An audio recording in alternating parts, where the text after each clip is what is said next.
evening. This is a meeting of the Township Committee. The notice requirement is March 19, 2018. The notice requirements provided for in the Open Public Meetings Act have been satisfied. Notice of this meeting was properly given by transmission to the Star Ledger, the Independent, and the True Grit Times, and by posting at the Middletown Township Municipal Building and filing with the Township Clerk on March 13, 2018. Committeeman Fiore. Here. Committeeman Hyde. Here. Committeeman Perry. Here. Deputy Mayor Senabrino. Here. Mayor Murray. Here. Please rise for the Pledge of Allegiance. Allegiance to the flag of the United States of America and to the republic for which it stands, one nation, under God, indivisible, with liberty and justice for all.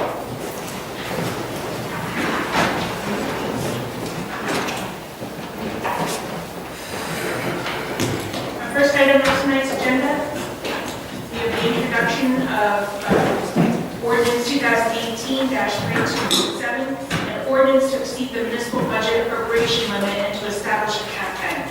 Motion is introduced. Committeeman Fiore. Yes. Committeeman Hyde. Yes. Committeeman Perry. Yes. Deputy Mayor Senabrino. Yes. Mayor Murray. Yes. Motion carries to pass this ordinance on first reading with a public hearing to be held April 2nd, 2018. And then at this time, I'd like to ask the Township Committee to adopt Resolution 18-109, resolution authorizing the municipal budget to be read by title. So moved. Second. Committeeman Fiore. Yes. Committeeman Hyde. Yes. Committeeman Perry. Yes. Deputy Mayor Senabrino. Yes. Mayor Murray. Yes. Motion carries to adopt resolution 18-109. This time we have the budget presentation.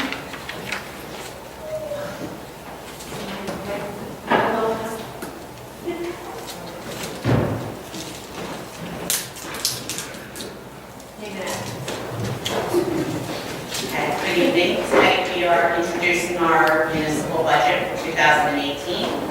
I prepared a PowerPoint presentation for the highlights and the summary of the budget. I will go through the slides and explain as we go. This first slide is the 2018 budget summary. This is a budget summary and it's prior to any addition for the solid waste. What I'm demonstrating here are the appropriations and the revenues. This year on the revenue side, we are increasing our surplus anticipated. We've had our internal discussions on that. We are using a little bit more this year to offset some of our one-time costs.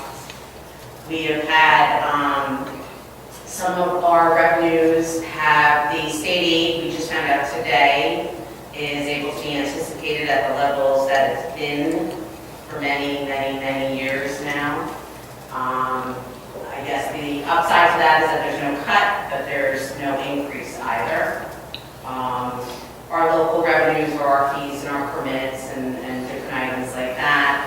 Our new CC fees, we've anticipated a little bit lower this year than we had last year. There was recently a state law that was passed where some of our permits are no longer going to be required, so therefore we won't be charging those fees. Our UCC official did an analysis and gave me an estimate of what he thought that effect might be. Currently, we just have one grant in throughout the year. We usually get many more. We just haven't gotten any in yet. On the appropriation side, our operations within CAP are our normal operations, our departments, our everyday kind of things. The things outside of CAP, the largest one would be the library. And then it would probably be our debt service, which some of the other ones are listed below, our interlocals, our capital improvements, our debt service, again, our grant. The difference between the revenue and the appropriation of the grant is $20,000. That's an amount that we put into the appropriation side each year for grants that may come that require a cash match. Judgments in our reserve fund collected taxes remains unchanged. Being that we do the accelerated accelerated tax sale, our reserve for uncollected taxes normally stays somewhat stable. On this slide, this is our, I just did a little summary here, just showing that without the solid waste, the operations, aside from salary and wages, we've had a reduction of about $700,000. We started this budget process early. We went through it many times with departments. We've asked for everyone to, please review and look and see where cuts can be made. Some of the budgets that we were able to reduce the other expense costs for the township clerk, MIS, legal, insurance, police, OEM, EMS, streets and roads, snow, health, and recreation. This next slide will show us the change in the property tax impact. Our municipal levy this year is slated to be $47,442,651, which is actually a slight decrease from last year, which of $60,600 and and so that's a slight change of about 0.13%. The proposed tax rate, which right now is not determined because we don't have our final assessed values in for the year, but that at this moment with the preliminary tax assessments would be going down to 2.25%. The average home this year is at $423,000, $427,000, and with the current levy as is, that would be, because of the slight increase in the assessed value on the average residential home, that would be a 34-cent increase. So it's really a flat impact on the residential home. And again, this is the levy prior to the addition of the solid waste, which is laid out here. This is the solid waste impact. As you know, this was previously budgeted in a separate budget, had its own tax rate. This year, we have now included it all as one. On the revenue side, we are using an additional surplus amount of $500,000 to offset some of the cost. The impact on the levy is $5,660,000, and that offsets the costs. The overall cost for this program is $6.7 million. In the 2017 budget, we had been budgeting for recycling, which was already townwide at $540,000. So that ends up being the $6,160,000 on both the revenue and appropriation side.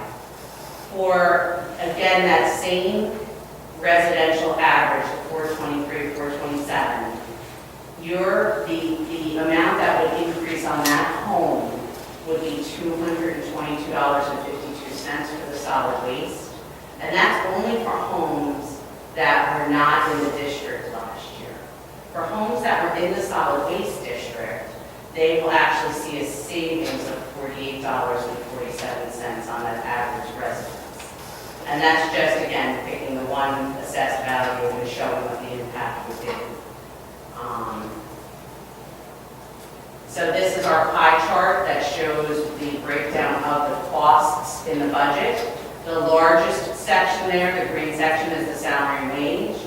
The next largest section is the darker orange, and that's our operational costs. Some other things in there are insurance, and that's another large one, debt service, and broken down, basically correlating back to the breakdown in the appropriation summary that we saw earlier. This is the breakdown of the tax levies. This is based on the 2017 tax levies, as we don't have the 2018 tax levies available to us yet. The largest portion there, the green, is what goes to the school board. That's 64%. The municipal levy is 21%, and then the county is 12. I have it memorized, but I'm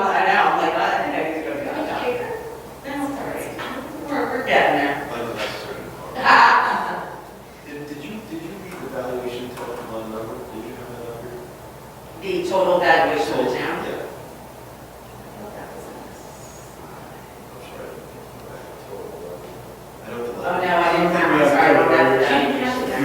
I have that number, just not on the slide. I can, once I get back to you, see what I'm saying. This is the slide I do each year, the energy tax receipts.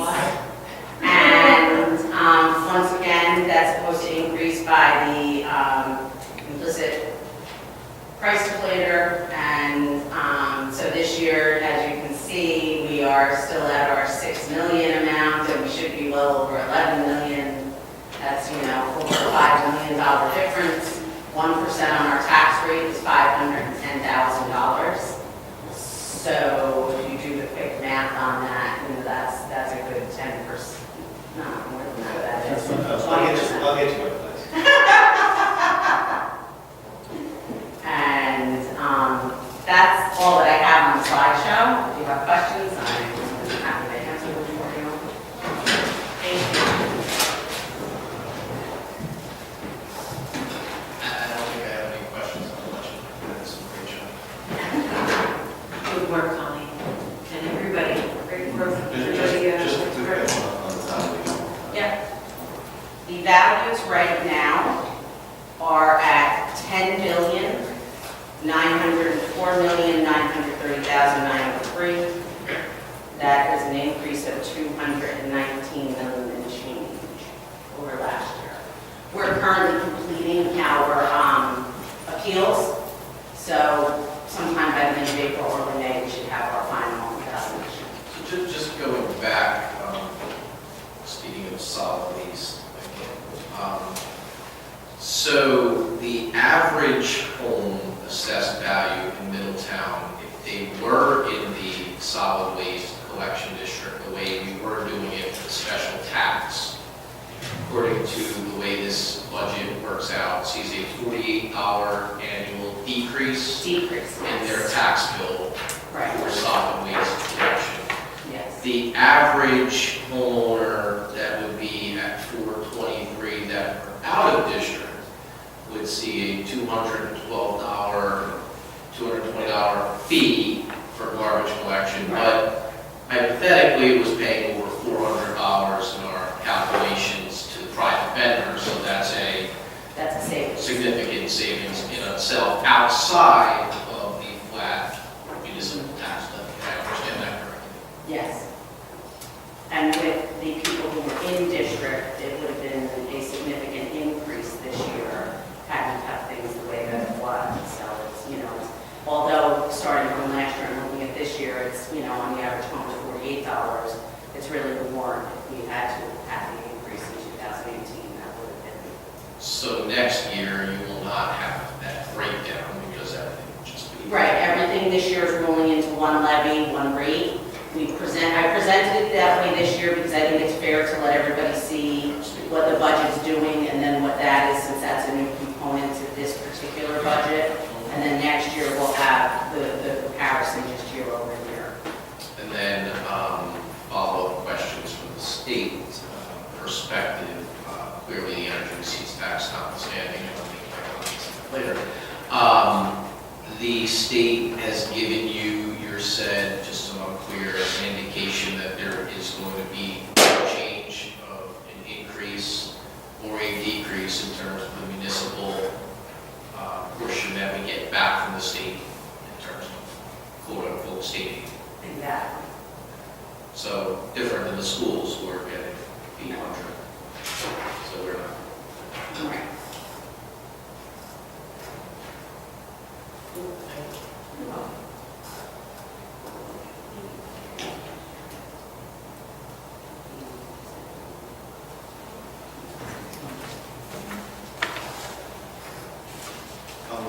The energy receipts, Yes. the energy receipts tax, I know that it was at $11.5 million.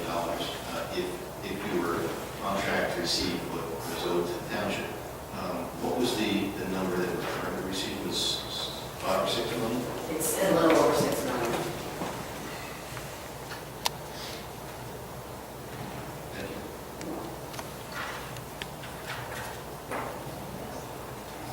I just want to double check one last thing, and I'm pretty sure I'm accurate with this. 66 66% of the people were already in the garbage district, right? And 33% were not.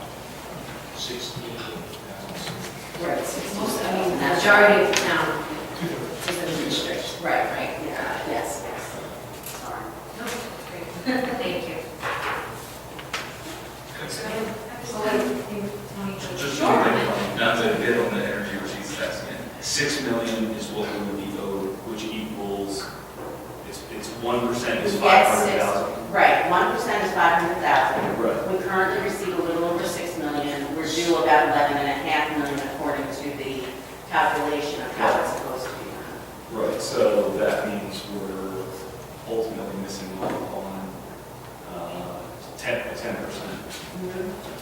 Probably 10%, 11% property tax decrease. You'd be introducing an 11% tax decrease. Decrease, right. It's, but yet it actually costs us money to fight Jason Pino. Right. Thanks. At this time, I'd like to ask the Township Committee to move to introduce the 2018 operations budget.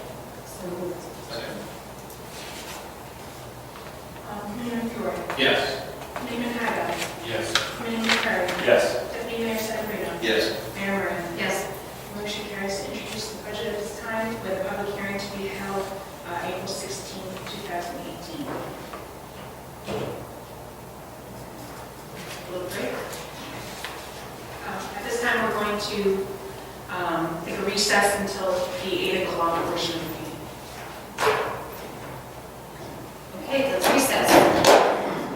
Free.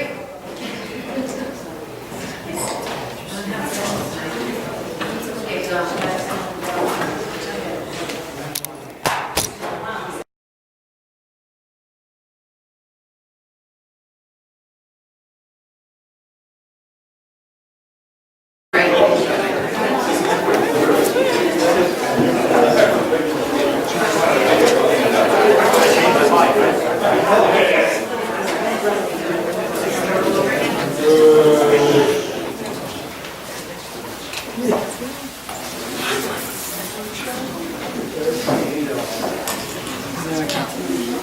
Good evening. This is a meeting of the Township Committee, March 19, 2018. The notice requirements provided for in the Open Public Meetings Act have been satisfied.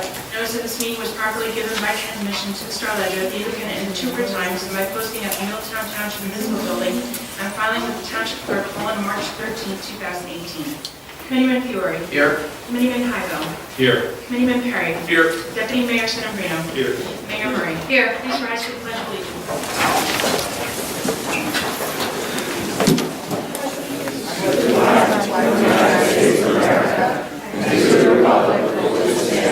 One nation, under God, indivisible, with liberty and justice for all.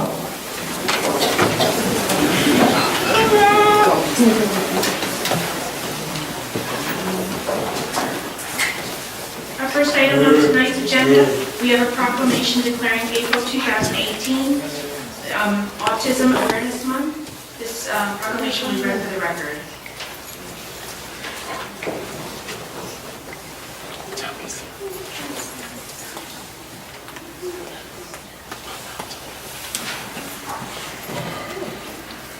Autism Awareness Month, April 2018. Whereas since the 1970s, the month of April has been recognized as National Autism Awareness Month and has been used as an opportunity to educate the public about autism and issues within the autism community.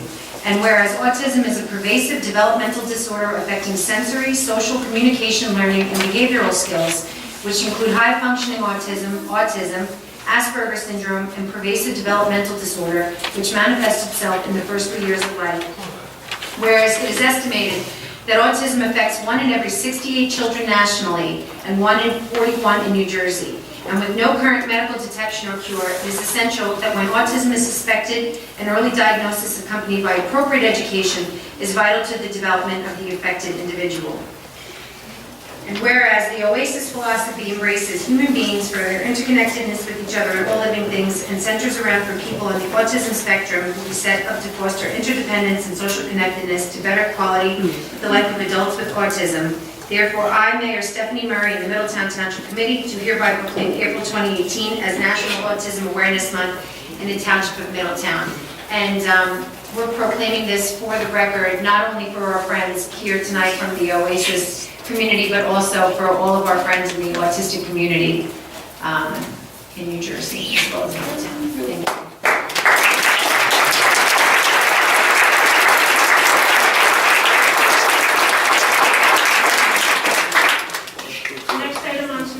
We have a proclamation declaring April 2018 Alcohol Awareness Month.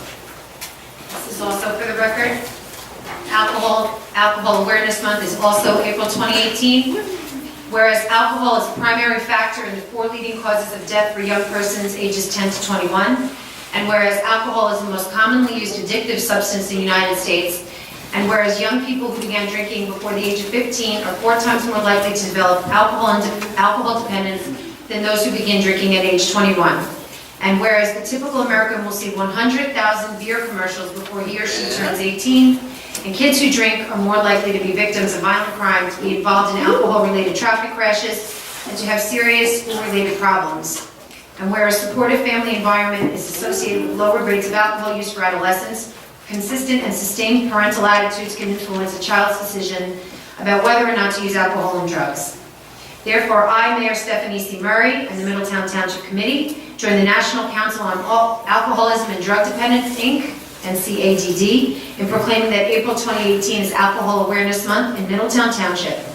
We call upon all citizens, parents, governmental agencies, public and private institutions, businesses, hospitals, schools, and colleges in Middletown Township to support efforts that will provide early education about alcoholism and addiction and increase support for individuals and families coping with alcoholism. Through these efforts, together we can provide hope, help, and healing for those in our community who are facing challenges with alcohol use and abuse. Thank you.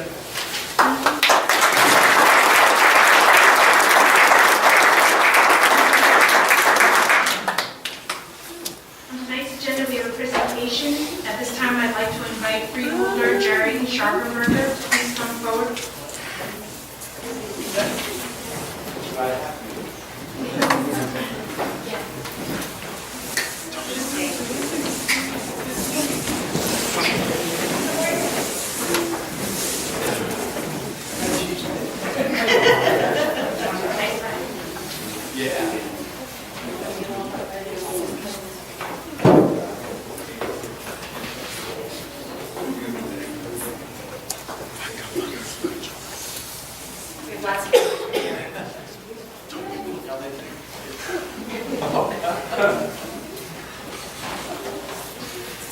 So, as many of you know, Gerry's been our mayor for many, many times, and he's been on 6 times. And he's been on the committee for 13 years. We're very excited that he's moved up to freeholder now, and we're very excited to be working with him on the county level. So we wanted to bring him back and really try our best to honor him. It's going to be hard to encapsulate everything tonight, but I hope you know how much you mean to us, and to me personally, you've always been a friend and a mentor, and I've always had so much respect for you, and just proud to be your friend and proud to serve with you. So, you know, we're all going to do something here. So first, I'm going to read this proclamation from the office of the mayor. How maroon is my face? Whereas elected 5 consecutive terms, Dr. Gerry P. Scharfenberger has dedicated over 13 years of service on the Middletown Township Committee, including 6 terms as mayor and 2 terms as deputy mayor. And throughout his career in public service, Gerry has gone the extra mile for causes he believes in. An ardent supporter of many civic, fraternal, and veterans organizations, Gerry is beloved for his devotion to our community and has been a dynamic presence at all of our township's events. His energy, passion, and leadership as a public official is unmatched. And Gerry is deeply respectful of Middletown's place in history and has been vocal about preventing overdevelopment while encouraging sensible growth. He has been a member of the Landmarks Commission since 1996 and chairman since 2012. He continues to serve on the Middletown Township Open Space Committee. Gerry also remains dedicated to our community member safety and is active in the municipal alliance to prevent alcohol and drug abuse and serves on the Monmouth County Greenhouse Gas Reduction Committee. and among his many notable accomplishments are bringing Memorial Sloan Kettering to town, forming the first municipal Veterans Affairs Committee in the state, working tirelessly to help rebuild post-Superstorm Sandy, and spearheading the Township's Economic Development Committee. And whereas the Middletown Township Committee wishes to honor and thank the freeholder of Middletown's forever mayor, Gerry Scharfenberger, for his years of outstanding public service and his valuable contribution to the community. Now I, Mayor Stephanie C. Murray, of the Middletown Township Committee, do hereby commend Gerard P. Scharfenberger for his professional expertise, giving spirit, and leadership as a public official. We know that he will continue to do impressive deeds as Monmouth County freeholder.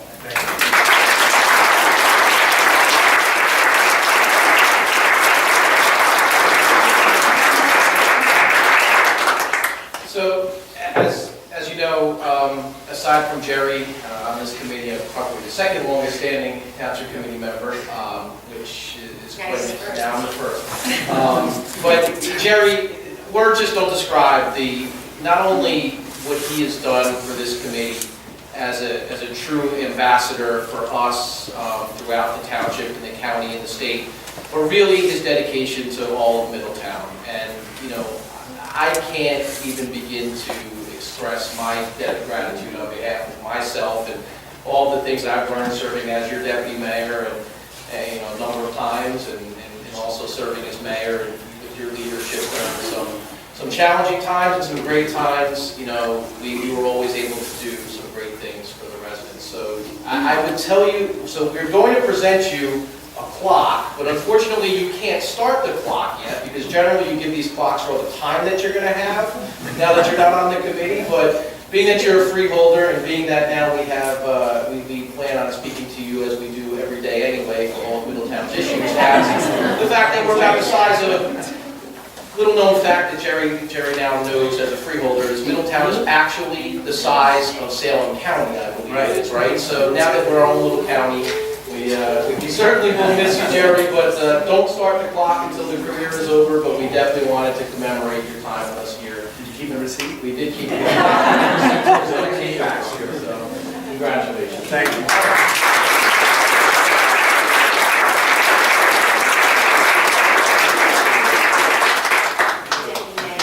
Thank you, Mayor. So, Gerry, it's a great event for the reason. I had the benefit of being Gerry's running mate. He made it very easy. Frankly, I wouldn't be here serving on the Township Committee if it were not for the help of Gerry Scharfenberger and the guidance. Throughout each and every time that I ran, Gerry was there, and it was just again, he made it easy. It's certainly a benefit to the town, all his knowledge, each and every time, just unmatched. Now, all the items that were talked about this evening are all items that have to do with Middletown, all that have to do with the politics of being in office.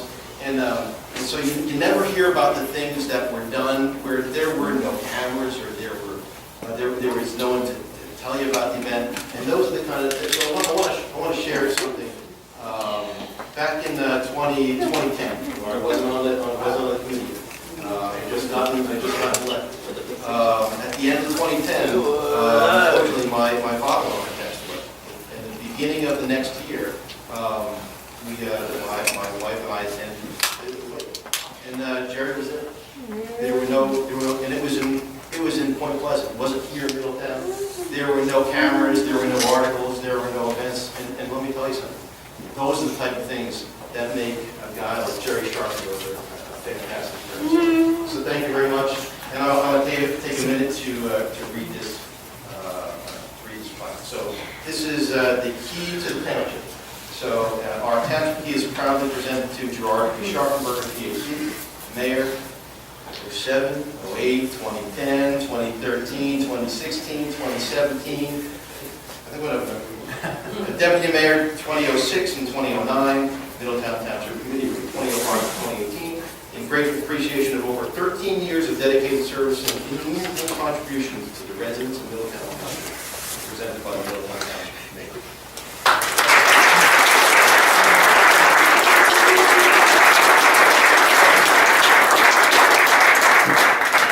I like to do this on the Price is Right.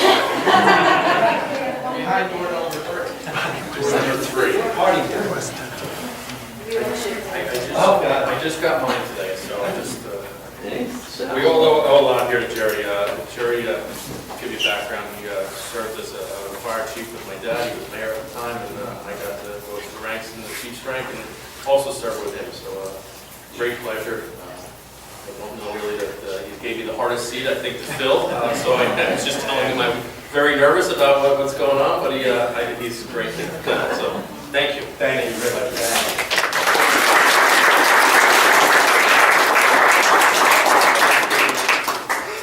I'm going to wear it in bed, huh?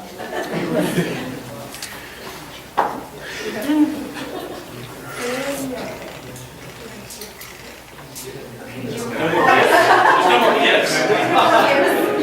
Anyway, I don't know what to say. I have dreaded this moment for 14 years. I have absolutely dreaded it because I knew it would come someday.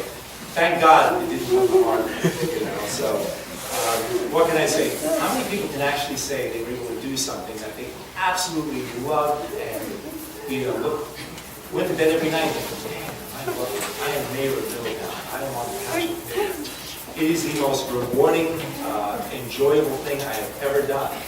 The good and the bad stuff. There's been a certain satisfaction of working the way through some of the rough times. And I'm very fortunate to have such good colleagues, a great staff. And you know what? I took a little bit of Middletown with me. I took Paula. Okay, wave your hand. I'm having my office painted the same colors as Town Hall. I even asked them to put up a news tarp on the roof. So it feels like I'm driving into Town Hall. But really, That's gift number 4. The first year I was serious about it, not so much. But as I tell everybody here, it's just like I'm on the dais a little bit further down. I'm going to be able to do a lot of good things hopefully in Middletown. And that's one of the rationales that I had for doing this. So, number one, it's a great opportunity, but I can still be of service to Middletown. And it's a great town. My wife and I raised our kids here, and I want to go out feet first here. And I'm confident that Rick is going to do an absolutely great job. I was very pleased when the committee picked Rick. And it's very difficult.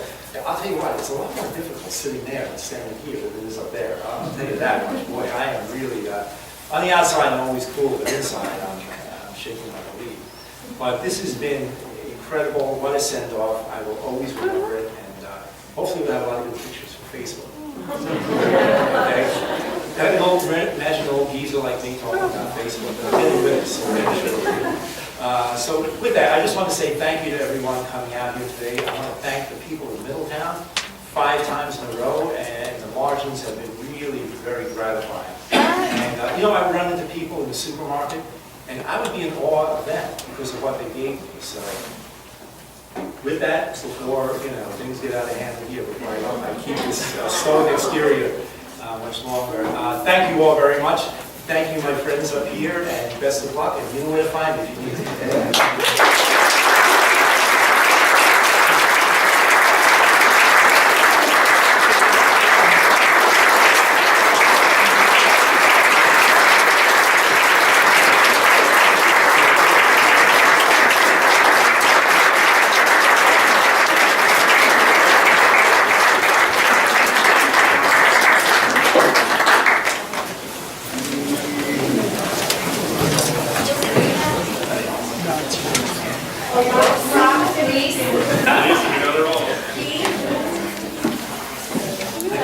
Hold on, we're going to have some change.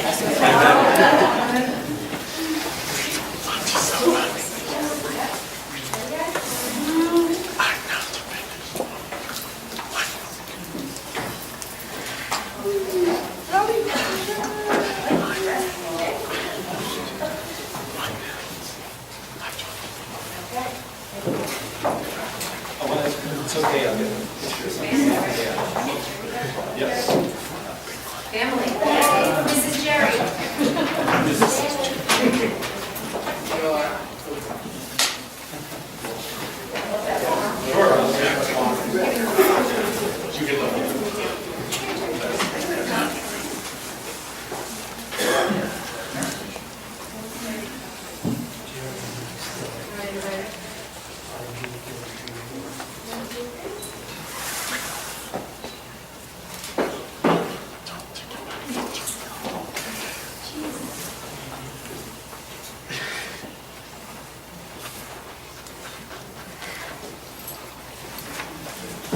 Thank you again, everybody.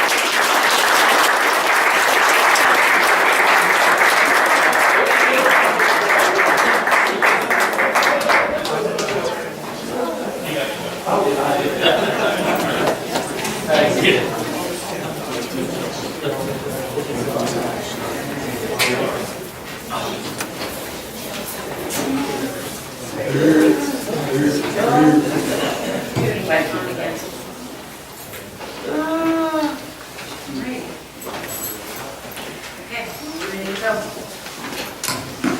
Our next item on tonight's agenda, we have a public hearing for proposed ordinance 2018-3216, an ordinance amending and supplementing Chapter 362 of the Code of the Township of Middletown, establishing a no-knock registry.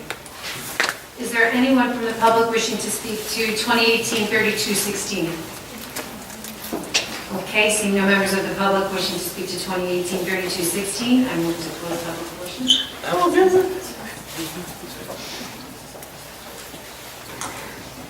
Committeeman Fiore, Yes. Committeeman Heidel, Yes. Committeeman Perry, Yes. Deputy Mayor Sedambrino, Yes. Mayor Murray. Yes. Motion carries to adopt this ordinance on second and final reading.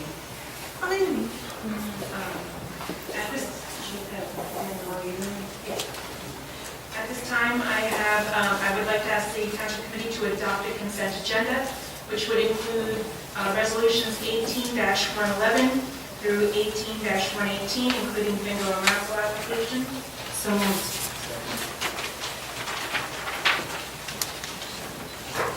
Committeeman Fiore, Yes.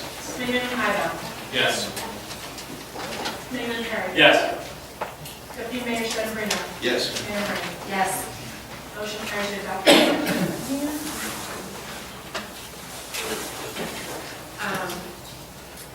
This time we have Township Committee comments. Tonight, we're going to go with Committeeman Perry first. Thank you, Mayor. Big week, big month for Middletown.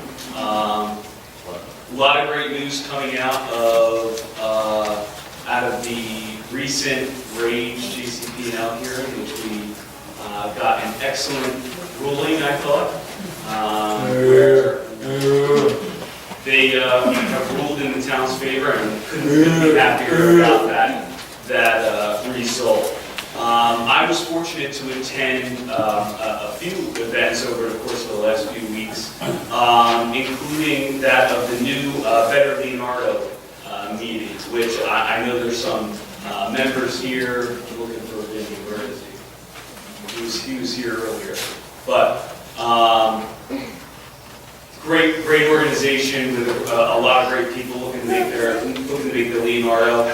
Committeeman Heidel and I were fortunate to attend, and just working to make that community a better place with a lot of committed people that are just always striving to make their neighborhood, make their community a greater place. Also had the fortune of attending the Elks Gala, which was about two or three Fridays ago, benefiting a local Middletown family.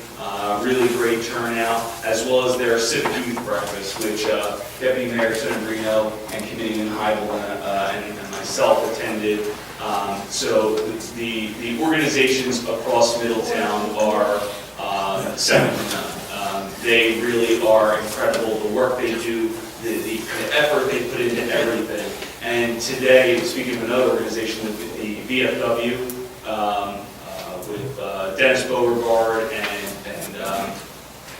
Tom Garrison, we raised for the first time after the legislature passed the new KIA flag, which is now flying above Town Hall. Just paying tribute to all those who sacrifice so much for us to enjoy the freedoms and liberties that we enjoy every day. Real quickly, in an earlier meeting, we introduced a 0% tax increase budget for the second year in a row of at least a 0%. And that includes an increase in park maintenance of $85,000. It increases shared services, which allows us to shrink the size of government but be able to provide those services to the taxpayers of Middletown. So with that, I want to welcome all of those visiting here today in recognition of Autism Awareness Month. It's great to have you here, and I'm so happy we were able to proclaim April Autism Awareness, and I think I'll pass it along. Thank you. Thank you. Committee Untitled. Yes, thank you. Mr. Perry, let everyone know a lot of events we attended, but I did have some time spent with the Leonardo Citizens Group. I live there, and I appreciate the work that you guys have already done. It's a great meeting, and I look forward to some more of them. The Elks Youth Program, which we attended on a Saturday, the three of us, was a great event. The kids they loved it, families loved it, and I almost forgot the fire department. The Canine Company had donated with the work of the Gerry family. I'm not sure if they are here. They did some breathing masks for animals, which we got to see demonstrated at the Croft Firehouse. Great event, great cause, and thank you to the Murray family for their support in getting that for us. And we rose the flag, obviously, tonight. Mr. Perry said it was a great thing to see it go up there. And that's all I have. And thank you, Mr. Scharfenberger, there for everything you've done.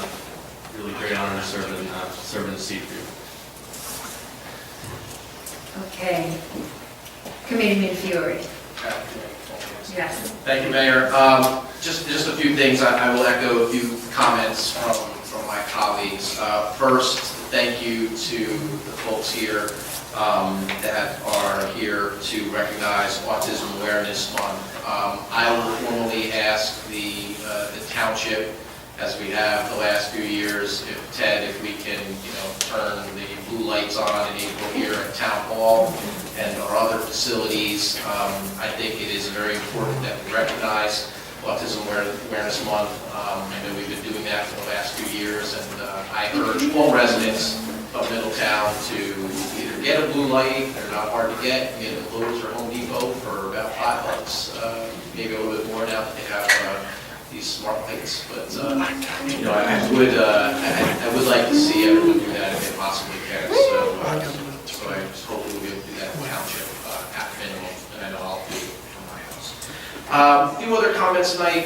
Mayor Scharfenberger, I know I said a few things. I mean, you will always be severely missed here as a colleague here on the Township Committee. And again, for the record, I applaud everything that you've been able to do, both from the forefront and in the background for Middletown Township. You've served as an inspiration for me, and I know my fellow committee members. And as I said, there's been no greater statesman for Middletown Township over the past decade than Gerry Scharfenberger. So thank you, and I'm really proud to be able to recognize you this evening.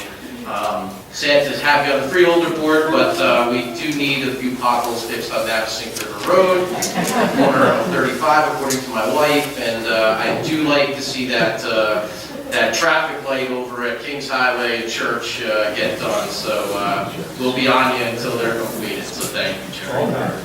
Great, thank you. JCP&L.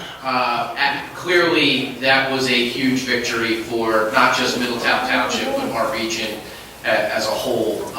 It was great, and I thank the residents who helped, support not only our initiatives in being a leader, where Middletown actually served as the lead municipality in that OAL case, but also those who helped, fund, other things and work in joint and connection with us. That was a project that would have had tremendously negative consequences to our municipality, and I am very, very pleased that the judge ruled in our favor, and I'm pretty confident that the BPU will uphold the judge's decision. Finally, our budget. And the budget is something that we all spend a lot of time on. It's something that our administration spends a tremendous amount of time on, day in and day out. And though we introduce budgets in March and we pass them in April and they get certified in July or May, whenever we pass them, and they certify them in July from the state, the budget process is something that is a daily and weekly process. And to be able to come in for a second year in a row of a zero tax increase. Last year we had a slight decrease. This year, a zero increase, and pretty much will be a decrease when you add in the solid waste to those who were, receiving the garbage district last year. And, if you factor in how much people were paying on average in the private district, most residents, will see, we believe will be significant decreases. So that will be a great thing based on our average assessed value. Now, to do that is something that is not very easy. And Middletown this year saw $2.3 million in increased costs, okay? $2.3 million, the lion's share of that coming from an increased state mandated contribution towards pensions. And it is my big fear, I am extremely pleased to put that budget. I think it is the best budget potentially in the state of any municipality to be able to take $2.3 million that you'd be raising taxes. What would that be as an increase, Colleen? Somewhere around 4%, 5%? About 5%. To be coming in from a 5% where you'd be increasing just because of mandated costs and being able to come in zero is no small feat. But, my biggest fear with the new administration is that it potentially may not be something that lasts. And as the state continues to push state mandates our way, as they continue to not increase any funding that this municipality is due, though they appear to be increasing funding to our Board of Education, for which I'm very thankful for, because that is also a big part of our tax bill. I have grave concerns over the cost that we continue to see borne upon us. And until the state gets real, there's all these revenue type issues, but until the state gets real about municipal property taxes, if pensions go up any further, we will see increases in the future. The marijuana debate doesn't seem to be something that's going to be a magic bullet for the towns when 97% of that revenue is scheduled to go to the state if it ever becomes legal. Energy receipts, we spend all this money to fight JCP&L, we have all these easements, we have all of these different substations and wires all across 345 square miles of road in Middletown. We should be seeing $11 million a year from the state in money that's due to us that's paid by ratepayers. Instead, they use it for their budget. That would be a 10% tax decrease for you this evening. And until the state becomes real about stopping their push their costs down on the municipalities, their budget's up 3% this year, I think we might have some challenging times ahead. But for today, it's a good day. For today, we have a great budget, and for today, we have some great news. So hopefully, we'll be able to make those continued changes, and we'll do our best to keep the taxpayer as our #1 client. Thank you. Thank you, Mayor. Interestingly, with Gerry not on the committee, although we've heard now from Committeeman Perry, Heibel, and Fury, I kind of feel like I'm speaking after Gerry Scharfenberger. You guys have made a lot of statements, and I certainly want to echo all the sentiments. But How do you think I feel? there is one Method to our madness. There is another story that I want to share with you with regard to Gerry, and I thought it was interesting. At the time at the county that Gerry got sworn in, Maureen was in. And Maureen was very concerned. Maureen said to us, wait a second, now that Gerry's on the freeholder board, we have to get him his vest. Now, I said, I didn't know that the freeholder board was that dangerous. So now that you have your vest, certainly wear it in good health. But it was certainly great to serve with you. Congratulations again. But it is not bulletproof.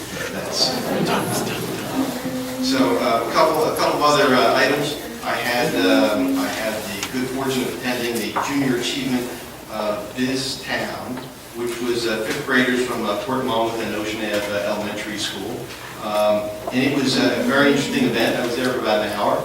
And it is 5th graders that essentially are put into a simulated real-world economy. Now, I would love to take some of today's adults and put them into a simulated real world. But it's really an opportunity for kids in today's schools to understand what it's like to get a paycheck. In fact, they got 2 paychecks that day. To understand what it's like to have taxes taken out of your paycheck, whether it's federal or state or local taxes. What it's like to have to go purchase insurance to run your business, all from that paycheck that you got. I'm getting a panic.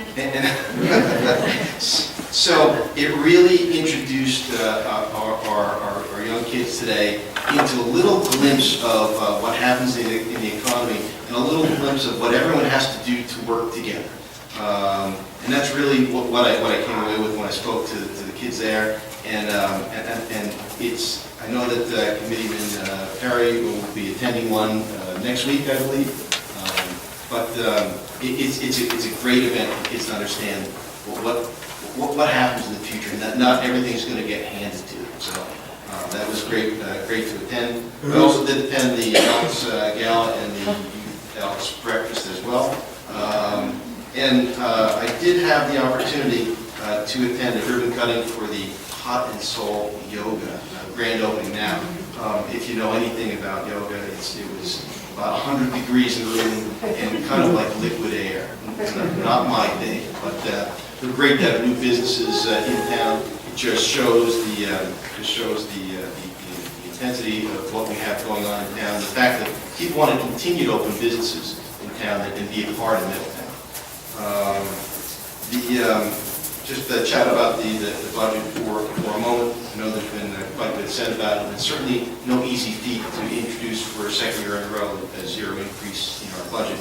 And if you ever try to explain taxes to people, very difficult, right? So it's you repeat it again and again, and people say, yeah, I get it. They don't get it, right? So taxes, you need to make certain that obviously our rateable base has increased, our total valuation has increased by $220 million. Right now it's about an $11 billion rateable base. And the question becomes, you would think that it would be an easy thing to do, right, Colleen, to keep taxes low or zero with an increasing valuation base. Not the case. Committeeman Fiore has noted that the increases that we were faced this year were about $2.3 million. And to go from $2.3 million based on a state-mandated increase in insurance cost increase is not an easy thing to do. So what does that require? That requires some planning, not planning from this year, planning from last year and the year before and the year before that. We don't do budgets on an annual basis. We don't think about budgets only that year, unless I'm wrong. Right. So in order to achieve what the administration here has achieved to offer the township of Middletown, it takes years of continual planning. So I want you to understand that it's not a case, it's not a one-year gimmick, it's not a thing that we're saying, look, the taxes are the second year in a row, they're 0%. There are things that this administration and this governing body have to work at to get there.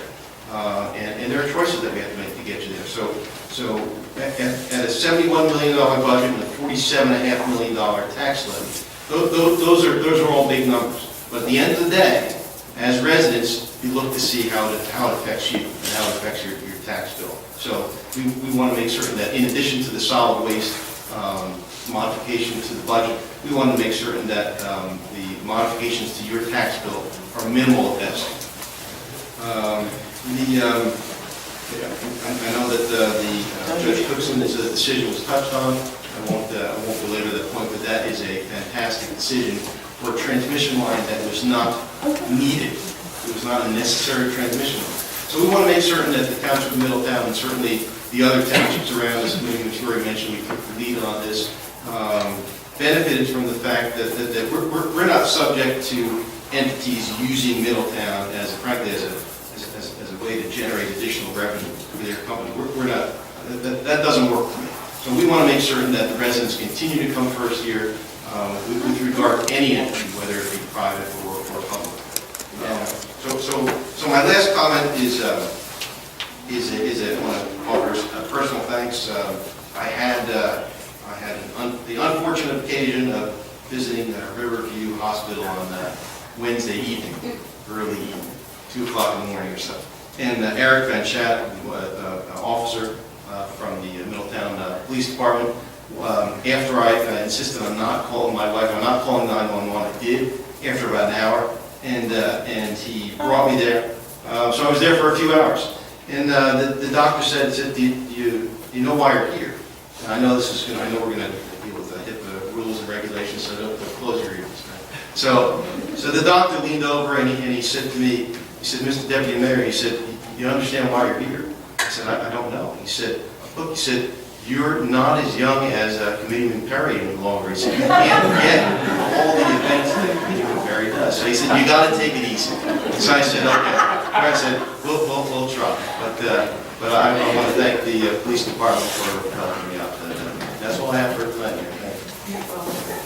I have nothing to say. These guys have said everything. So I'm not gonna just talk for the sake of talking, but I will say, along with my colleagues, I am just elated with Judge Coaxon's decision regarding the MCRP and regarding the budget. I'm just happy, again, that we're all able to offer a 0% increase to the budget without sacrificing any services. And again, it's just a great work by our CFO and our administration. I mean, without your expertise and all of your hard work, we wouldn't be able to offer this to the taxpayers. So just really great job, and I'm not going to belabor this anymore. I see a lot of public. So I think we can open it up to public comment. Is there anyone here who would like to speak from the public?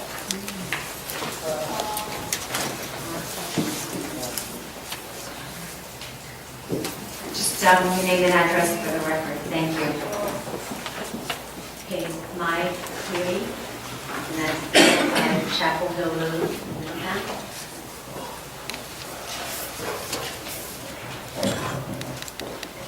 First of all, I'm so happy to be here to also honor Freeholder Scharfenberger. He was on the Township Committee as well as Committeeman Fiore when Oasis got our first farm. And they were instrumental in helping us do that. So it's great to be here for that. And anyone from our group that doesn't know, we owe a great amount of gratitude to Gerry. So congratulations on being the host. Well, so thank you for changing the format before and recognizing and reading our proclamation. We really appreciate that. It's an honor and a privilege to be in the position I am representing all the people here. Oasis TLC has enjoyed a very special relationship with our township. The public-private partnership that was developed to purchase our first farm is a model many other towns and people have come to us about. It was an amazing group effort, and I hope we can continue to find ways to do things like that together.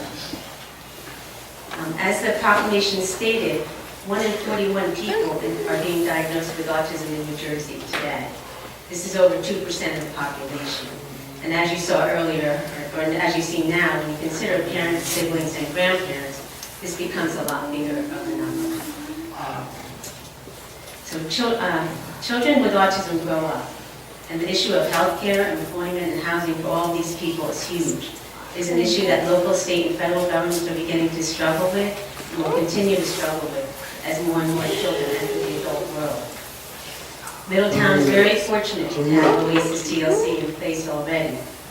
The farmstead model is the preferred model for families for many reasons, and we get several calls a week from people wanting to get their young adults into our program. We currently have 22 students, student interns. Each student has a state-registered DDD case manager. Each of these case managers has several other cases in the state. And in each one of them have told us that our program is the best program in the state. So this is something for us all to be proud of, and I think it's a positive thing for Middletown. We want so badly to grow and to accommodate at least our own citizens. To do this, we really need continued support and a real partnership with all of you, which we've always felt. We are feeling a little bit less supported. Just recently, something happened, and it just happened to fall on a day when we were all going to be here Friday. This past Friday, we received a call from the Parks Department saying that the township was not going to renew our agricultural lease at Stevenson Park. We have held a lease there for over 10 years, and had consistently received assurances that our lease would be renewed. We were completely blindsided by this. So really, for the reasons I'm going to Nobody say. assured you that the lease was going to be renewed. We had many conversations with Tony, with Gerry. We started in 2000, I'll tell you some more, okay? So even though our lease was not up till August of 2017, we began a conversation with administrators and committee members in November of 2015 about our ideas and plans at Stevenson Park. Part of that conversation was to get permission to put up a new garden fence and also to put up a greenhouse, which was being donated to us and was not a permanent structure. We got verbal approvals for these and thus moved ahead. We also got verbal approval for a shaded bench area structure, which was an Eagle Scout project. Another Eagle Scout project is slated for this spring. We kept asking about the lease, and as the date of renewal passed, we were just not getting an answer until this past Friday, 2 years and 4 months after the conversation began. So the OASIS team has spent hundreds of hours and thousands of dollars on our agricultural work at Stevenson Park. We have perennial crops as well as crops planted last fall ready to come through the ground right now. More importantly, we've invested our students and educators and farmers' time in projects here. Going to Stevenson Park is an important ongoing part of our program. Our student interns learn best through purposeful, hands-on experiences. They themselves have worked hundreds of hours there, building the soil and fencing, maintaining tools, and planting and caring for crops. It is important for them to see the fruits of their labor. It would be a great disadvantage to them to not see a project through to completion. Since spring and summer are when crops when are harvested, we cannot abandon our work at this late hour, finding out on Friday. We have a hard time understanding this change of heart with no warning. Our lease was up in August, and we have been asking regularly about it, and still we're being given verbal assurances that it would be renewed. This morning, one of my partners and myself were able to sit down and talk with Tony Mercadante. He was able to shed some light on the situation. We are aware that the house and the property is now empty and that the bridge is finally being repaired. We also know that the township would like to begin to make improvements to the park. We would really like to be part of that conversation. We want to stay there and we want to help. So we would like the Township Committee to consider keeping OASIS TLC and our program as part of the plan at Stevenson Park. We would like to propose the following scenarios. One, we could take over the care and maintenance of the buildings, and maintain a community-supported agricultural program, a CSA, on the property. Maintaining the house and buildings would take a burden off the township and also give the township affordable housing credits. The CSA is something the community at large can be involved in, and it's something unique that Middletown doesn't have. Another scenario we would ask might be doable is if that's too much to ask, we would hope that the township will consider the decision to not renew our lease. We have a lot of plans and structures in place. We would like to stay, and there's a lot of space out there. We feel we could assist, could be an asset to anything planned at the park, and we don't need to keep 7 acres either. We just keep the part that we worked so hard on. Lastly, if the township is ceasing all agricultural activities there, then we would hope to have at least a 2-year short-term lease to finish up what we started there. We would also ask for the township's help in moving our fencing possibly to Forsey Park. We are helping out there. It's around Forsey though, right? Yeah, they asked us for our help. They asked us for our help, yes, and we did it because of our partnerships. We wanted to be helpful, and we also maintained their colonial garden because they lost their master gardeners. Right. And that garden is for the program, Right. and we're happy to do that. So, yeah, that would be, something that would work too. It's just something we can't, stop what we're doing right this minute. So, To summarize, Stevenson Park is very important to our program. Our program Oh provides, my, I'm sorry, but we only have a five minutes in public, Yeah, but we can always talk, you can come see me. You and I have never spoken. yes, I was trying to make You know? connection with you today. Right, so we And I can am- definitely sit and- down and talk and go over some of this, because I'm not intimately involved with any of, I have a copy of you guys. yeah, that's fine. Mayor, if I may, just, you know, I was on the committee in 2000, and I believe it was 9 when we supported the Impact Oasis farm over Sleepy Hollow Road over there, and that was one of a very fulfilling thing for myself and Dr. Scharfenberger and the Township Committee, and one that I would tell you that we think the world of your organization. The issue is, well, twofold. One is we're not going to negotiate the lease in public, right? So coming and asking for that, I think, is an unfair request to the committee. But more importantly, 10 years ago, you did not have a lease, or Impact Oasis did not have a lease with the Township of Middletown, unless I'm completely wrong in that. Am I, Mr. Nelson? Right. I'm not aware of any of these So townships. you had a lease, Copy that. you had a lease with Mr. Stevenson or Sickles or whoever else. There was no lease in place with the township. So to say that the township is not extending the lease is not necessarily fair or true, okay? Because you never had a lease with the township. No, you didn't. Mr. Nelson, you asked him to do it explicit. If you have a copy of that lease, I'd love to see it. Secondly, as you're aware, Stevenson Park has had that bridge out for a number of years, and the bridge is not even set to become, to be finished until late summer at earliest this year. So I don't even know how anyone was accessing the park to do what they were doing, and it is what it is if you were working with Mr. Stevenson, who is no longer there, or, you know, who is, and his wife has recently moved. But that's another thing in terms of our thought process, in terms of the liability of access to the park and now being party to a lease, which we were never party to. So it's not that we're being heavy-handed here. And finally, and I think you would agree, and you're well aware, you know, this Township Committee took a lot of heat, okay, with respect to doing a lease on a piece of Green Acres Park with another private, non-for-profit organization in the past. So, you know, that kind of opens the eyes of everyone to say, I think the world of Impact Oasis. But I'm not sure it's for us to pick and choose what organizations we should do leases with and what organizations we shouldn't do leases of public land, right? And it's a philosophical issue of this is public land, right? This is land that, you know, what stops us from leasing out and saying to a Little League, hey, this is now your field forever. We just don't do that, right? Because you have to keep it open for the public. The public's not able to access the land that potentially, or the structure, or the house, or whatever. So it's a lot for us, and I'll speak because I've had the most history here, but it's a lot for us to have to think about.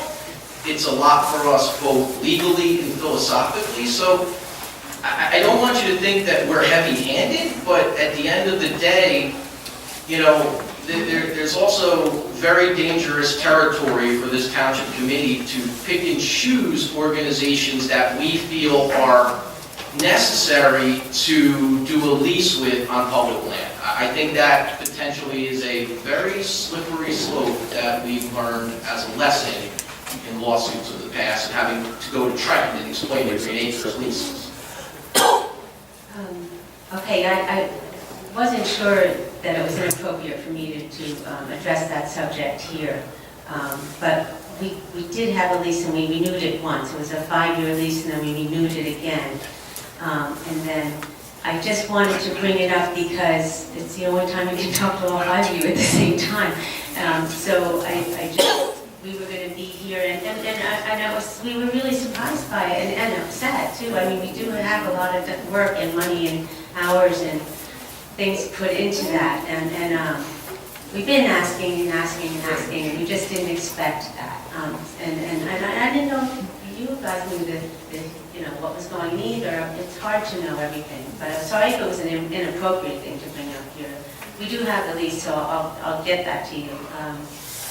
But, you know, I'm just hoping we can help, you know, if we can partner like we have before, and it is a really good cause, and it's good for the community. We have a large community following it, and we've been nothing but a positive thing with the leases. So, you know, and I am grateful for everything that you guys have done.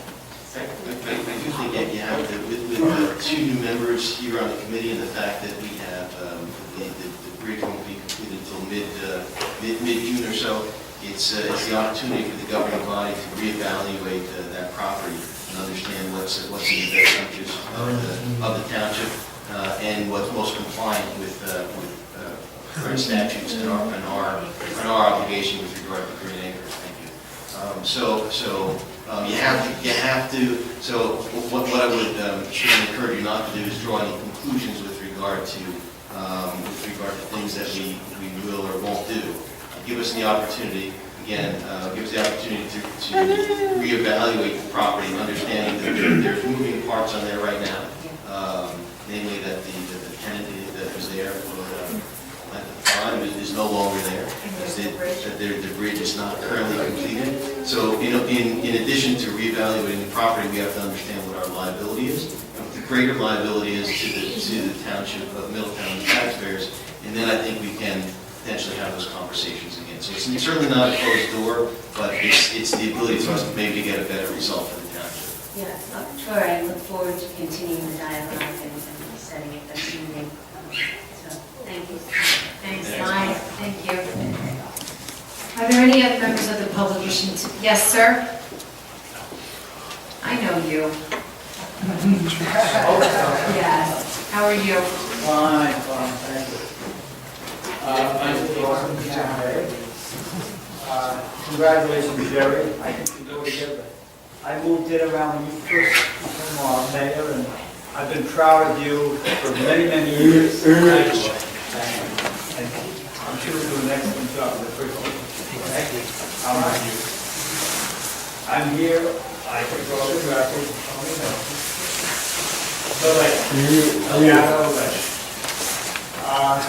For those of you who remember, there's been a great deal of shadow lake in the past.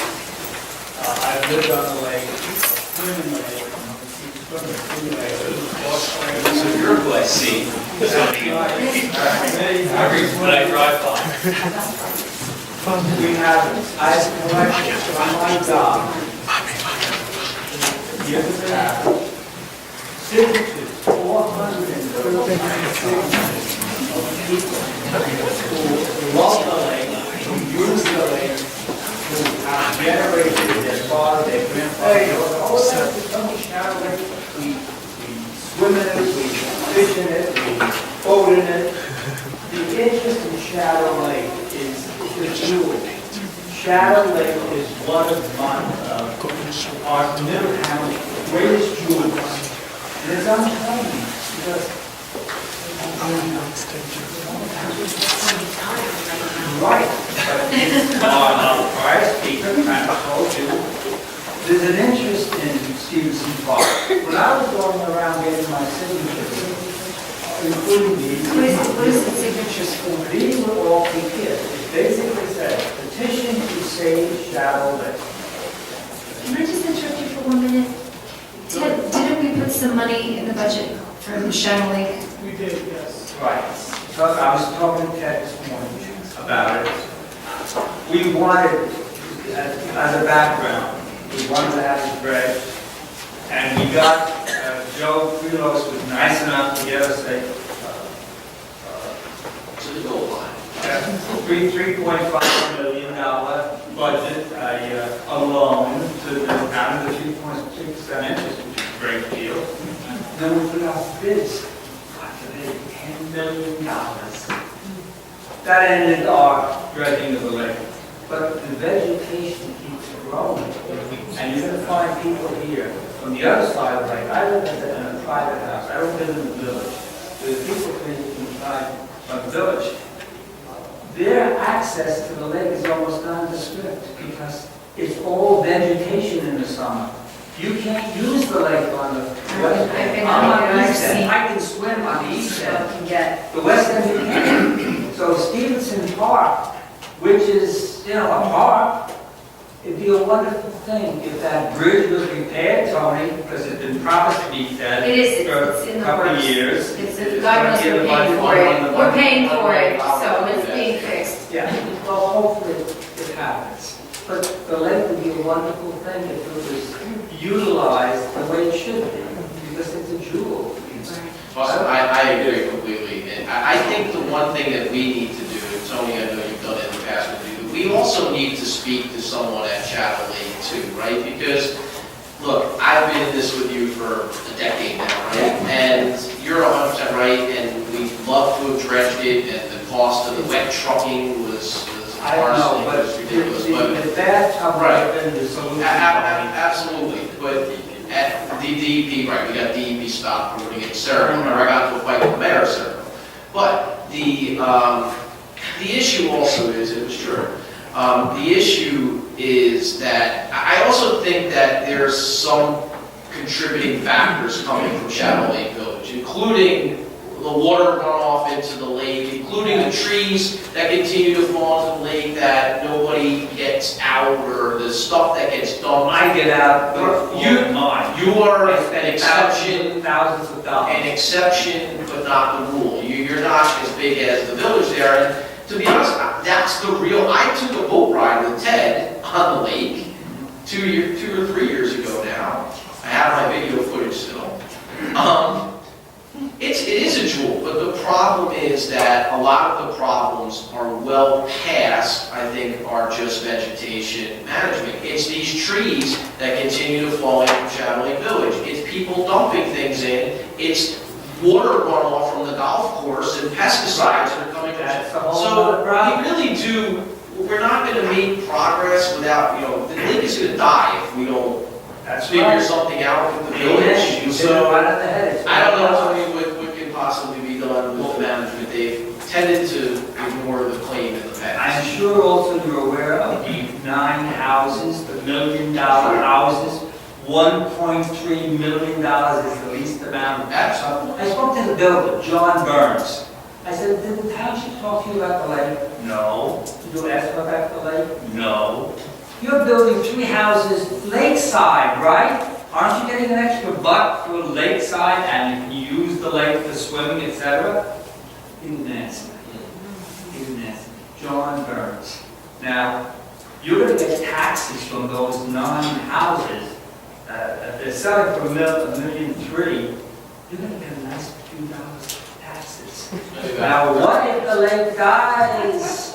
What if the lake dies? You know what you're going to have? A swamp. And I've lived on a lake that died. It's called Valhalla Lake in Morristown, where I used to live. In Montville, I used to live right on the lake there.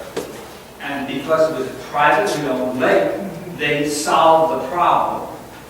And really, you have to consider it part of your budget every year. It's dollars. You take from me $5,000 more living on the lake than the man who lives across the street from me with double the size lot, double the size house, double the size everything. But because I'm on the lake, I pay over $13,000 in taxes. Fine. I'd be happy to pay. But the way things are going, I don't know how long it's going to continue. Please, help us. do you want to leave that with us? The petition? I've given that already. I sent it to the EPA. I sent it in Trenton a few years ago. It was ignored, naturally. I'd be happy to make copies of it and Yes, that would be bring it to you again. Sure. great. These are all signatures because, unfortunately, because they have stopped stocking this.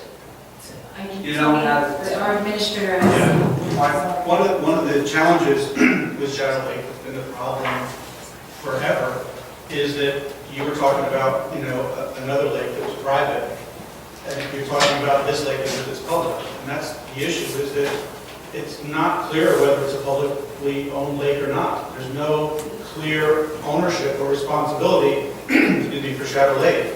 So the question becomes, who becomes the owner and who becomes responsible for maintaining the quality of the lake? The township owns a park with, a certain amount of frontage on the lake, but the rest of it is frontage by private property owners. So it's not even crystal clear whose responsibility is, and the most important part of that is the dam, which keeps the lake viable, which is essentially the earth berm that runs along Hubbard between the two spillways. That's a county structure. Although the county may not necessarily think it's their structure, they may think we have some responsibility for that structure. That hasn't been resolved either. And that is a major long-term expense that is facing us in the county one of these days. So there's a lot more to it than just the vegetation management. I understand that's an important part of it. But the question becomes, overall, who's going to take responsibility for the lake and who's going to spend the big bucks that it's going to take to not just maintain the lake, but to replace that dam, because that dam its days are numbered. And that's going to be a big issue to address. So it's not a simple solution. I agree with Anthony, I agree with you, but the deed reads, the committee members of Middletown own the lake. The deed. No, that's not. I was told, I've seen pictures of it. Well, wait, No, wait. not the entire, because you've got a magic line to the Stevenson Park ends, and then there's a line that's going. And we're sorry, with all due respect, I'm sorry, we just worked for 10 minutes, I'm sorry, but we can always stick it around, we're here to talk. I'll get these to you. Thank you so much. Again, thank you. Again, Are congratulations. there any members? Yes, ma'am.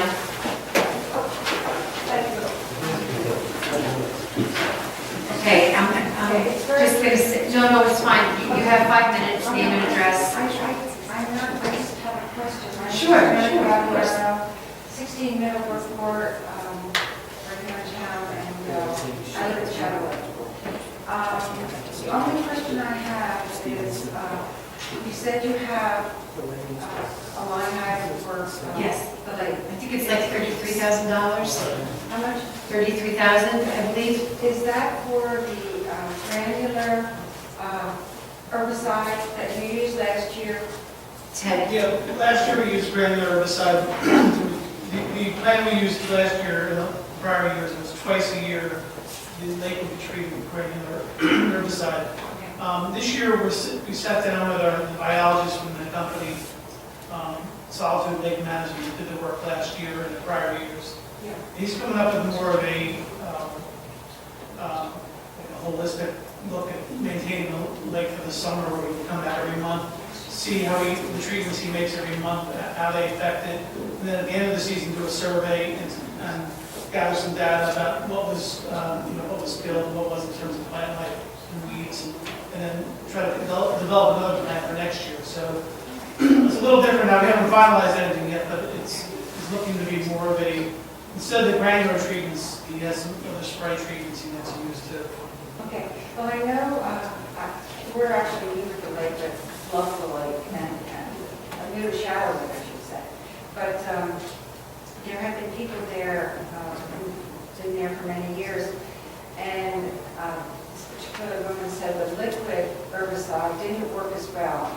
You used that not last summer, but the summer before that. That did not work as well as the granular herbicide. And she said that there was a lot of improvement that was noticed. So we encourage that, and I see you're going to be studying it, I'm very happy to hear that. And It also depends on when the treatments are made, because one of the major invasive species there is water chestnuts. I was going to say, someone mentioned the vegetation, but it's important to know they're extremely invasive water chestnuts, and the seeds last for 10 years once they go to the ground. Wow. We have an expert on the subject who lives in Shadow Lake, if you ever need any information from her. We might give you that speak for. I'm not an expert in it myself. Yeah. I'm deferring to our biologist at the lake management firm. And I think a lot of the treatments he's going to make this year are spray treatments, but they'll be made before the water chestnuts rise to the surface. Yes. So it'll kill a lot of plants before they actually drop the seeds for the next year. So when you talk about spray, is it It's granular liquid. spray or liquid? I think now he's talking liquid. And, Because we just want to mention that this woman noticed, she's very on top of the situation, and that the granular was the better of the two. and now we'll be glad to speak with her. I don't know anything about this material. I'm relying on this expert. I have to get your name at the end. I'll give you my card. Ted's our Public Works Director and our engineer. Okay. He's the man you want to talk to. He's He's the Thank you man. very much. Thank you. Any other, yes?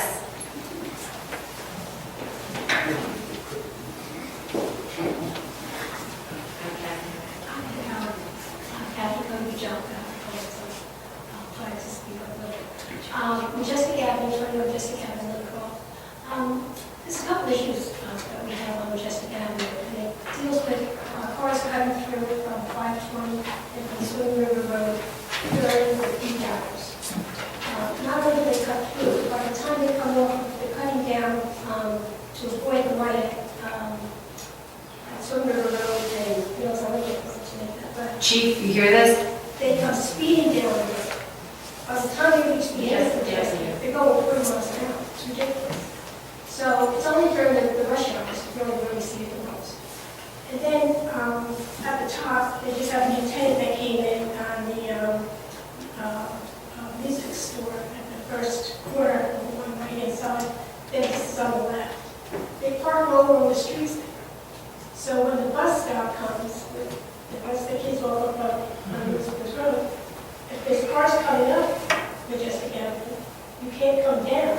And if there's kids there, because there's cars parked on the other side, it's a death trap for kids that walk there, even because after those two houses, there's no sidewalks. It's just very dangerous with these cars parked on both sides of the road. So it's something that I know in the past, the town has worked with us. They put up a 25-mile-an-hour speed limit. They put up bus stop warnings, but it's getting out of hand. And myself and another gentleman here, Majestic, are coming on behalf of our neighborhoods. Chief, you? Okay, thank you. Thank you. Good to see you. Yes. He's next, you're next, I promise. I'm just following up on her work. You're on deck. My name is Mike Hyde, I live on Majestic Avenue. When I first moved to Middletown a couple years ago, I came and spoke to some of you, I recognize some of your faces. And I mentioned back in 1990, kids that will not have problems with water, and I just cannot accept the speed. You're 40 miles an hour, sometimes honestly is generous. I've seen people go vastly much faster than that. There's no regard for if you're walking with a stroller, there's no regard if there's kids. I've seen people grab their engines at kids. I mean, it's completely intolerable. Sometimes it's youthful people, sometimes it's other people who are going to work. I find the majority of the time it is people going to or from work that all hit the right. And Majestic's a very straight road, so I guess they just see it as an extension of the parkway, which seems to be what 520 is. I know there's only a limited amount of police for a very big town, but I feel like in the years I've lived in Newcroft, I've never seen anybody pulled over on 520 ever. In fact, a couple months ago, I saw somebody pulled over, and I was like, oh, finally, they got somebody. But it was the workout police, it wasn't our police. It's very frustrating to live in that section of town and see the kind of speeding that goes on, and see some of the major accidents that take place on that road. And just know that, I'm sure our voters are busting their butt trying to do everything they can for a big town. But we need some coverage in our part of the town. I've seen police officers on rural roads running radar, and it blows my mind sometimes. There's very few people driving on that road. My wife works at AT&T, the research lab. She's seen officers running radar in their parking lot. It's a big area, big road. I just don't understand why there's police dedicated to that and not dedicated to our part of it. Well, we'll get that, one of our deputy chiefs, Stefanski, is right behind you, and I think that information will be trickled down to the right people in traffic. That'll do a little more enforcement. We actually had guys on the detail out on Majestic, within the past week, there already. I do appreciate that. I've also seen one officer, I can't remember, female officer, very, very nice girl, was engaging us on, and stuff, and she was like, yeah, I'll try to run some radar on your road and stuff. I thought it was very, public, community policing of her and whatnot. But I never saw anybody pull over. I've heard people say, well, that there's nowhere for them to park to run the radar. You can park in my driveway if you want. I'm sure most of my neighbors would say the same thing, but in all seriousness too, though, I've seen officers sit in a firehouse parking area, chief, and I've never seen pull anybody over. I appreciate the presence, but I think people have done it for so long, they're now emboldened, they're no longer afraid of getting tickets there. And the last thing I'll say, and I'll let you guys move on, if you drive through towns like Freehold, I think now they have these targeted enforcement areas where it's mandatory court appearances, you get pulled over and fined. I think maybe that's something that you guys should explore. I know when I see those signs, I think twice. Perhaps other people will too, I don't know. But what we're doing right now is simple. And that's all. Thank you. Thank you. Yeah, congratulations. Thank you. Yes, sir. Thank you.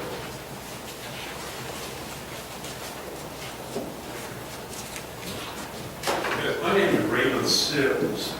I'm one of the newer residents here in Shadow Lake Village, but I'm not here as a representative of Shadow Lake Village, just here as an individual citizen.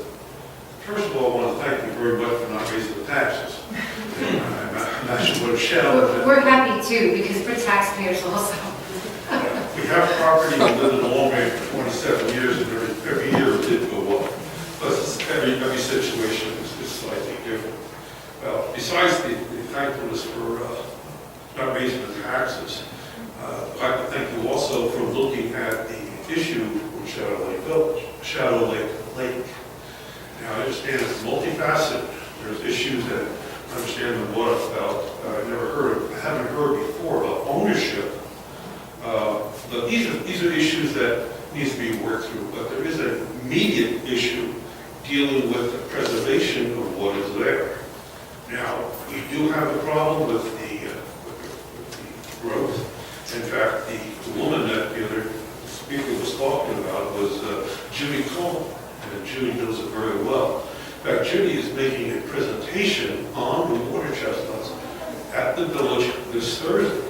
Anyone who's willing to come down here, let me know. I'll give you my phone number. I can have you as a guest. You can sit there doing a presentation. And it's very, very interesting because we have two factors here. One is the residents of Shadow Lake Village, who are residents of Middletown, but we are not in control of the Shadow Lake trustees. Right. So there are two different things. Up here is an individual. And one of the reasons I look at Shadow Lake Village was very simple, the lake. Then when I moved in and started to look at things and started to do some more research, it just wasn't as rosy as it appeared, and especially with the water chestnuts. One of the solutions I have is just like they did down in Louisiana with those what was the wild pigs they have? They come out with recipes for them. Now, if we can just find the recipes for water chestnuts, you'd be selling permit for people to go out there and harvest those things. Now, I don't believe they're the same water chestnuts. I find that the local restaurants, I'm sure that they could be there has to be something else done. I'm very grateful to see that something is being done as far as the herbicide is concerned. And I was not aware of the other issues that Mr. Fiore brought up about the trees and whatnot. I'm very, very well aware of what's going on there. And hopefully that something may be able to be done in the future. But I want to thank you for that. And I want to see if there is anything else that you could be doing to help the lake. And that's one of the things I'm here to say is this is an interim sort of thing to help control the vegetation. But the natural sequence is for that Shadow Lake to become Shadow Swamp. Right. And you have to take the initiative.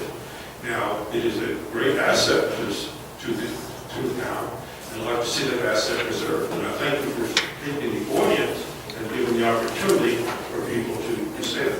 And Anthony, if there's any, I think that the question you read about ownership is is something that's very, very critical. And, you know, when I was looking at the factor, I looked at the tax maps, and it has it as the township, Middletown, as far as the tax. But if you're not collecting taxes on it, it means it's yours. Are you collecting taxes on it? A lot of churches are not collecting tax on it. Well, I haven't seen a steeple in the middle of that lake yet, so. Yeah, that doesn't make it ours just because we're not collecting taxes on it. Yeah, if you're not collecting taxes on it, that means it belongs to you. That's not, no, that's not true. There's a multitude of reasons around.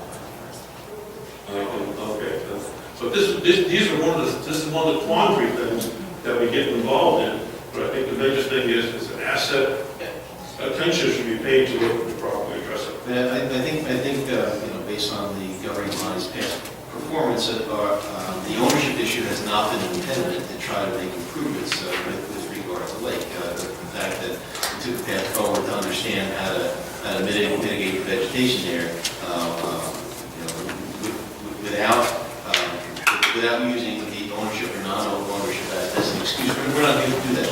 We certainly want to make it a better place for the residents and for the township as well. The question is one of finances with regard to how that's accomplished. And I think you heard numbers earlier about $10 million or so with regard to prior bids. And it becomes an understanding of how the finances fold into the budget for the town, and that works for the town as well. So that's really the overriding question. It's not an ownership question at the moment. Okay, very good. Thank you very much. We appreciate it. Thank you. Thank you, sir. Yes, sir. Sure. Yeah. How are you? Fine, how are you? I'm good. Good. How are you? Good. My name is Vince Grant from Leonardo. You missed the coffee walk. Wasn't home. You were looking for Great it. question. I heard about You it. were like, where's Vin? When you come on the phone this morning. You need to tell me your address. Afraid of it? Oh, okay. Then I know too. Your coffee walk, before I go into this, what did they bring up, so I help you people? What did they talk to you about? We spent a lot of time there, at least 2 hours, I think. So we just walked around and talked about the playground, we talked about compost, we talked about the dogs, we talked about the neighborhood in general. Just that people like to bring their dogs there. Nothing crazy or anything. All right, then, Very general, and then we just had some ideas, tossed around ideas, and then some I shade. want to add something to that. They bring up to you about fence along the creek line, along the borderline, all the way on the west side. Yes, yes. Because they didn't have that fence part. It was brought up, yeah. Being they didn't go into the one that I wanted it to. Well, maybe they did. What is it? I got it here. What is it? Okay. I'm going to go back to 2013. Do you remember that far back? Yes. Okay. I had a meeting with John Kane, which I know is retired. Dick Wines, is that how you pronounce it? Okay. And Eric McCoy, over there in the park. There was a lot of situations, the grass in the baseball field, the grass in the playground, the backstops, the fencing, and all of this. Okay. And I asked him about some signs to be put up. What kind of sign? They took care of painting, taking care of the grass and everything else. Everything else was taken care of. And that was on the 23rd. On 8/30, Mr. Myers called me again and said to me that the sign would be put up. What signs are we The talking about? signs up there, leash law signs and voice law signs. About dogs? By dog, Okay. okay? So that was on 8/30. In 2013. Sorry. In 2013. 13. I'm going to make this short. It's 5 years. Not one sign is put up. I'm pretty sure signs were put up there. Pardon? Signs were put up over there. No. I know, I live directly across the street. If the sign was put up, I wouldn't be standing here talking this on this microphone. I don't know which signs they were, but I know, and I don't remember, my memory's not perfect, but I do remember following up with this and signs being put up, but I'll There was check. signs put up, yes, there was a sign put up there on playground equipment, how to treat playground equipment that is still standing there, that's all bent I up. think there were pets, There were pets these signs. signs up, they made them install them. They were on the fence, they were up on the The fence. sign that worked, you're saying the sign is problem. Where did they put them up at? Because they gotta put them in the ground. And I don't remember exactly where they were, but I think they were on some of the fences, they were actually put up on the fences. Okay, that's on the fence, all right, I'm on here. It's really, that's my memory now. I might be going on a fence on Island Avenue, okay? But my point is, someone pulls into the park off of Brevent, comes into the park off of Brevent, they don't know that sign is over there. And not only that, if it's there, it's covered by a tree. Okay? Originally, there was two signs. One at one end of the basketball court, and one at the other one, at the other end of the basketball court. There was two signs. They're gone. They're gone. Yeah, they might be, yeah. No, they might, they I'll are. take your word for it. They are, okay? Now, the other thing is that it's starting again. The dogs are running around, people running around, not picking up after the dogs. Tennis courts. They're taking your dogs, they're putting the dogs in the tennis courts, and they're walking up to the corner. And leaving their dogs there, and then come back. Okay? I got in an argument with one gentleman. Dog went in the basketball court, or actually a woman did, and then I got involved. Dog did what he had to do, he picked up his dog and walked out. She said, "You can pick that up?" I said, "Why? I don't live here." Okay?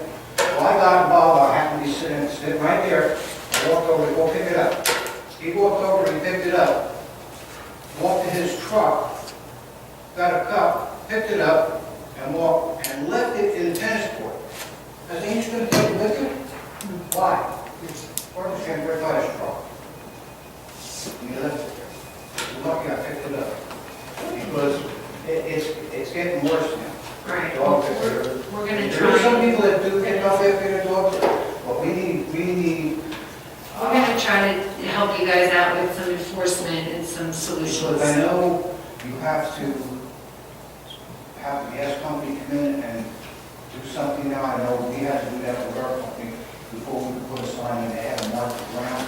Okay, okay, here's what we can do. We got two lights there. Go and tap all, put them on that light. Put some tap, put one on that light, one on that light. You got the tennis courts, put a sign up there, no dogs allowed, put one on the tennis court. You don't have to We'll go. take a look, over the whole site and figure out where to. And this was obviously part of the reason why Stephanie and I met with, the Beverly and Arlo group, was to look at it holistically, not just piecemeal things that we should do, but look at the park as a whole and decide. But these are good, obviously good suggestions that, I don't think we brought these up at the Beverly and Arlo meeting, but obviously good suggestions for when we look at the entirety of Kunkel. Okay, all right, that's fine, I mean, you decide what you're gonna do.